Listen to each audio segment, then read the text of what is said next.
Bonjour tout le monde, c'est Luc Elementix et bienvenue sur ma chaîne. Aujourd'hui je vous offre un petit voyage dans le temps puisque vous l'ignorez sûrement, mais cette année ce sont les 20 ans du premier film 3D de Barbie, donc Barbie dans Casse-Noisette. Et pour l'occasion je me suis dit pourquoi pas faire quelque chose de spécial et vous présenter le magazine avec lequel pour moi tout a commencé, grâce auquel j'ai connu Barbie. Donc il faut savoir que quand j'étais petit en fait j'aimais beaucoup les films Disney que j'avais en VHS. Mais il y avait deux films qui n'étaient pas des Walt Disney et que j'aimais particulièrement. Donc le premier c'était Le Roi et l'Oiseau et l'autre c'est Le Prince Casse-Noisette dont vous avez la VHS juste ici, qui est un très beau film d'animation que d'ailleurs vous pouvez retrouver sur YouTube. Et donc j'adorais ce conte quand j'étais petit et donc aujourd'hui encore je l'apprécie énormément. Et c'est donc avec ce magazine que j'ai découvert que Barbie allait sortir un film sur Casse-Noisette et que j'ai commencé à connaître notre chère poupée blonde. Donc je vais vous faire la review de ce magazine. Voici la couverture du magazine sur laquelle on retrouve une poupée Barbie danseuse étoile avec un long tutu rose.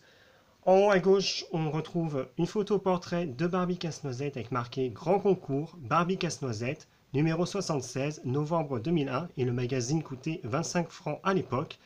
Là, vous avez le logo Barbie magazine avec des chaussons de danse. La danse et l'opéra, on adore. Ici, on nous dit « Joue et gagne des poupées Barbie et des vidéos Casse-Noisette. Ton cadeau, un jeu pour apprendre l'euro. » Et donc là, on a le code barre. Sur la première page, on retrouve une publicité pour un jeu vidéo qui s'appelle Barbie sauve les animaux et qui était donc disponible à l'époque sur CD-ROM et Game Boy Color. On a un petit rappel pour la sortie du premier film de Barbie en vidéo. Et sur la page de droite, vous avez le sommaire du magazine avec une photo de Barbie et Ken dans Casse-Noisette et une annonce pour le prochain numéro qui est donc sorti le 24 novembre 2001. Et donc le magazine Barbie était édité à l'époque par les éditions Mon Journal Ado Média. Là, on a une page de courrier avec des photos des lectrices du magazine. Donc on a un petit coupon pour envoyer sa photo au magazine et être publié dans un des prochains numéros. Et donc ça, normalement, vous aurez dû le voir au début du magazine, puisque ça se trouvait en première page, normalement. Donc à l'époque, les histoires de Barbie étaient sous forme de pages qu'on pouvait découper, puis ensuite plier en deux pour créer un petit livre d'histoire. Donc la série s'appelait Les Aventures de Barbie, et c'est un système qu'ils ont dû mettre en place dans le magazine pendant l'année 2000, puisque comme vous le voyez, on en est au numéro 17, qui s'appelle Un anniversaire magique, et qui met en scène Barbie fée étoile filante avec la poupée Shelly. Donc là, vous avez le résumé de l'histoire.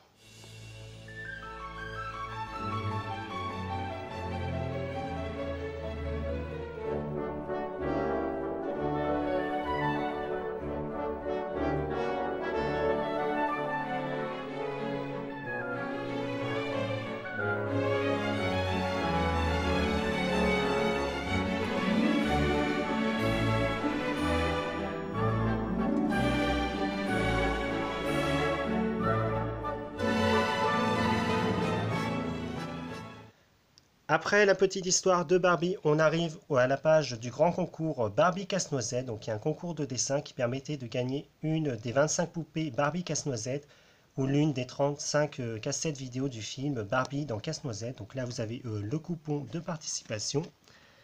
Et puisqu'on est sur le thème du ballet, eh bien la rubrique Star nous présente une danseuse de l'Opéra de Paris du nom de Eleonora Abagnato.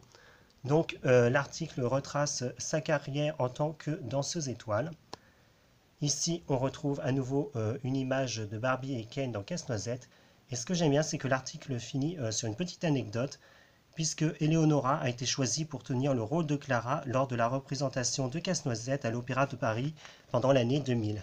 Donc voilà, c'est une petite anecdote que je trouve sympa. Et on continue sur le thème du ballet avec un article qui nous présente l'Opéra de Paris, donc ce monument historique qui accueille les danseurs de l'Opéra de Paris.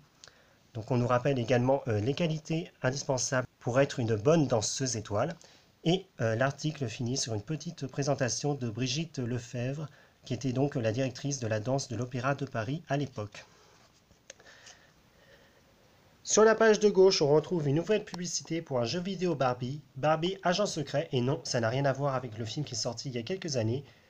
Puis on a la rubrique mode et beauté, donc qui nous présente des vêtements sur le thème de la danse classique. Donc on a 3 pages comme ça. Et vu que le monde entier ne tourne pas autour du ballet, on a quand même 2 pages de vêtements dédiés aux vêtements de l'époque. Puis 2 pages de shopping, donc là il y a un peu de tout. Tiens, je ne savais pas que c'était aussi les 20 ans du film Bill et Elliot. C'est bon à savoir. Et puis on a la rubrique animaux qui nous présente donc l'écureuil, donc un petit animal très mignon.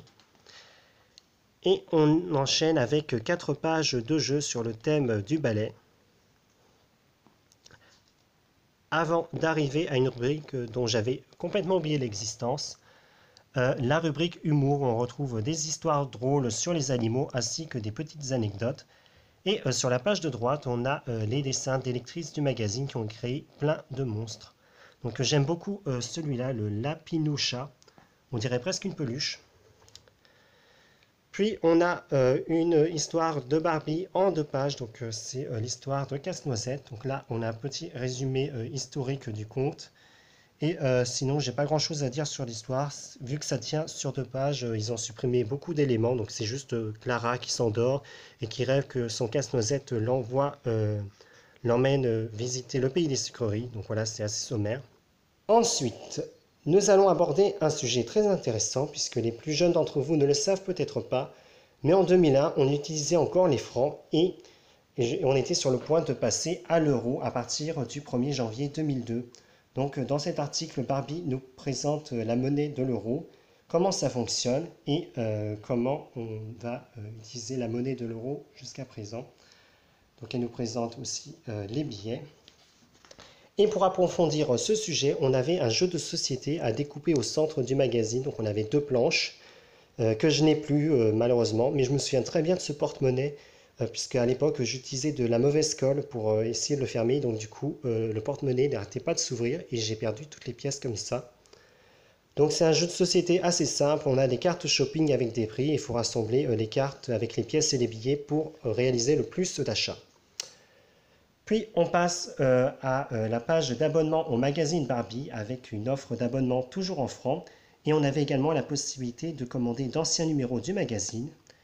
Et on passe à la deuxième histoire Barbie, donc j'avais oublié de vous montrer, là on a les explications sur comment réaliser le petit livre d'histoire et voici la couverture avec le résumé.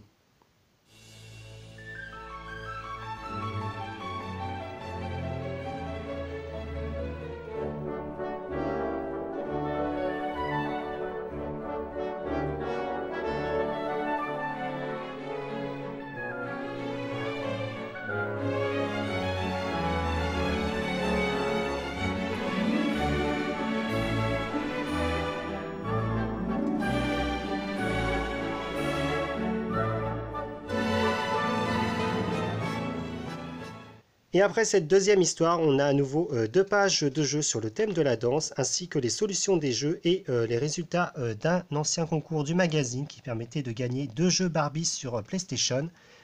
Et on finit avec une publicité pour la sortie en VHS du film Barbie dans Casse-Noisette, qui est donc sorti en France le 7 novembre 2001. Donc vous pouvez retrouver la page entièrement scannée dans le lien de la description de la vidéo. À l'intérieur du magazine, on avait également une page où on pouvait découper 4 photos de poupées Barbie. Alors je ne sais pas ce qui m'est arrivé avec ces 3 vieux magazines, mais à chaque fois je ne retrouve que 3 images. Impossible de retrouver la 4e. J'ai dû les égarer ou alors j'ai dû les jeter puisque ça avait sûrement rien à voir avec les poupées de princesses et de fées. Me connaissant, ça devait être ça. Enfin, c'est quand même un peu dommage. Donc sur ces 2 premières images, on a donc les photos des poupées de Barbie, Fée, Étoile filante et de Ken dans Casse-Noisette. Et ce qui est intéressant à remarquer, c'est que ces 2 photos ont l'air d'être les photos des poupées prototypes de ces poupées. Ça se remarque notamment au niveau de la couronne et des accessoires qui font un peu plus de luxe. Même la veste de Ken, ça n'a rien à voir avec ce qui est sorti en magasin. Et sur cette image aussi, ça a l'air d'être des versions prototypes, même si on est un peu plus proche de ce qui est sorti en magasin. Mais je peux vous dire que pour avoir eu Ken et Barbie quand j'étais enfant, la couronne de Ken, son épée et le socle de Barbie ne devraient pas briller autant. En tout cas, j'aime beaucoup cette image puisque ça me rappelle les catalogues de jouets qui sont sortis à l'époque. Et on avait donc cette photo qui prenait une demi-page et donc ça me rappelle beaucoup de souvenirs. Donc cette photo, c'est en fait une carte postale. Voilà, comme ceci, donc ça n'a pas dû servir. Et sur les quatre images, les autres étaient donc des cartes à collectionner. Donc il me manque la carte 61, donc je ne sais pas ce que ça représentait.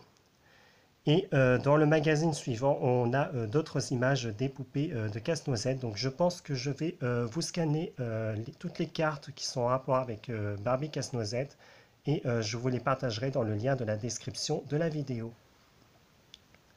C'est la fin de ma review de ce numéro du magazine Barbie sorti en 2001.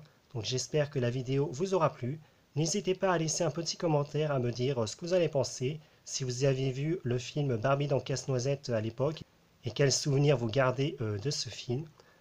Moi je vous donne rendez-vous à très bientôt, donc je vous ferai prochainement la review des deux autres numéros Barbie de cette époque que j'ai gardés. Et en attendant, je vous donne rendez-vous à très vite pour de prochaines vidéos sur ma chaîne. Au revoir.